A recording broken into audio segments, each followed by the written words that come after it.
Hey everyone, and welcome to this new video. Today I'm showing you how I turned part of my attic into a livable room. First, I had to do a bit of decluttering. It was a total mess, as you can see. Since I live with my parents, I couldn't redo the entire attic, so I focused on just one section. I didn't have the budget to redo everything anyway.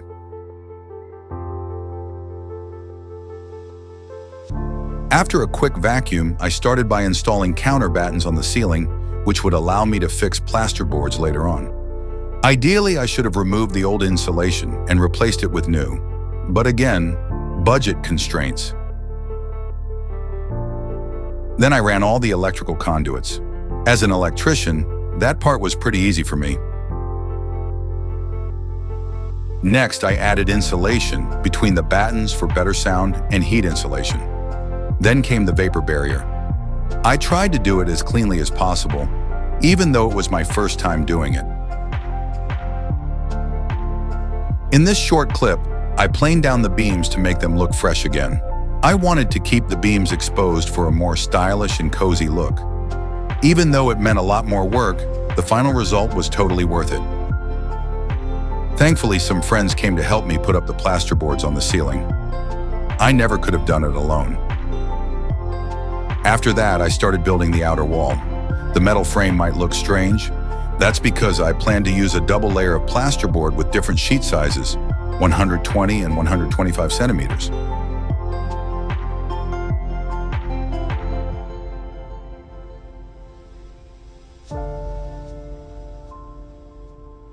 I then grooved the beams to insert aluminum profiles for the LED strips that will serve as lighting. Here I'm installing small leftover aluminum profiles to help hold the first 5 centimeter acoustic insulation layer in place. If you're enjoying the video so far, don't forget to hit the like button and subscribe for more content like this. I changed the window too and built a custom frame around it. Then I added the second layer, 10 centimeters thermal insulation, so the total wall thickness is 15 centimeters.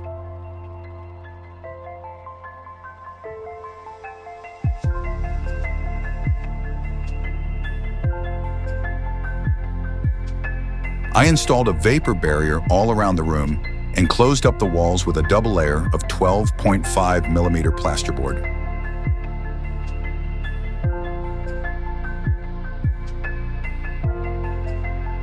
I also built a small room outside the main bedroom to store some equipment with OSB panels on the inside.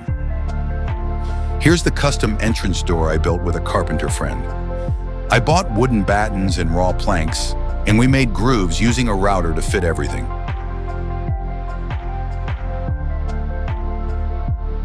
The final result is a thick and very heavy door.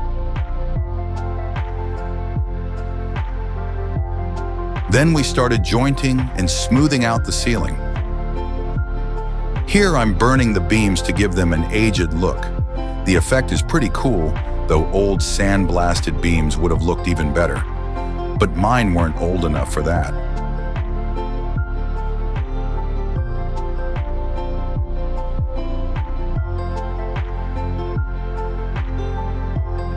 Now for my favorite part, fitting the aluminum LED profiles inside the beams.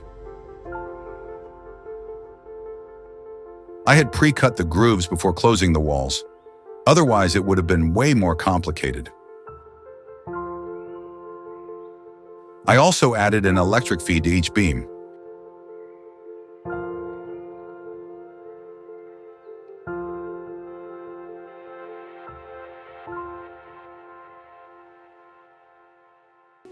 Here, I'm soldering the power cable to the LED strip.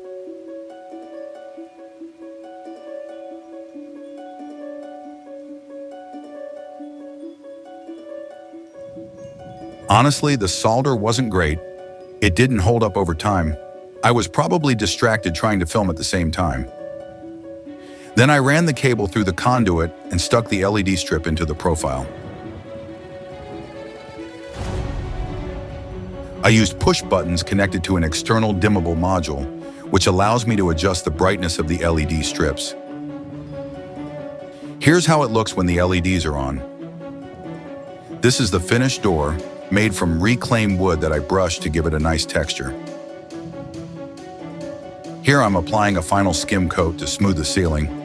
My friend showed me how to do it. Since I chose smooth walls, it had to be perfect.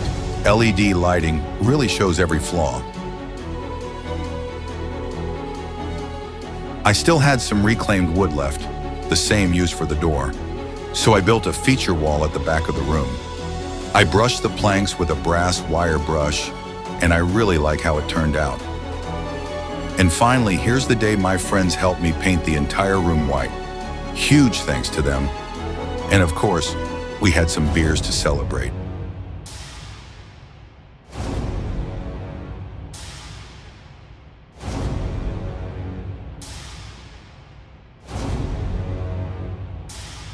Here I started laying the floor. I went with cheap laminate, but I think it looks pretty good. I added a soundproof underlay to make the floor more stable and improve acoustics.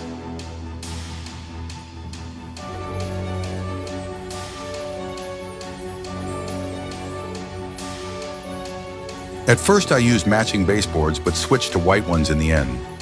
They look more subtle and make the room feel taller, which helps since the ceiling is quite low. And here's the nearly finished result. I made a desk using burned wood planks to match the beams, and even built a table out of an old cable spool. And here's the room 5 years later. Still holding up perfectly. I now use it as a home office and also to store some equipment. It wasn't really meant to be a full living space since access to the attic isn't ideal. But for me, it was mainly about learning how to build a livable room from scratch, for the experience and simply for the love of renovating. I learned a lot while working on this project. I did the renovation between 2019 and 2020. And even years later, I'm still proud of the result. I picked up a ton of knowledge from YouTube, and my painter and carpenter friends helped me a lot too. Big thanks to them. Thanks for watching. Don't forget to subscribe and leave a thumbs up if you liked the video. Let me know what you think in the comments and what I could have done better. I'd really appreciate it. See you soon.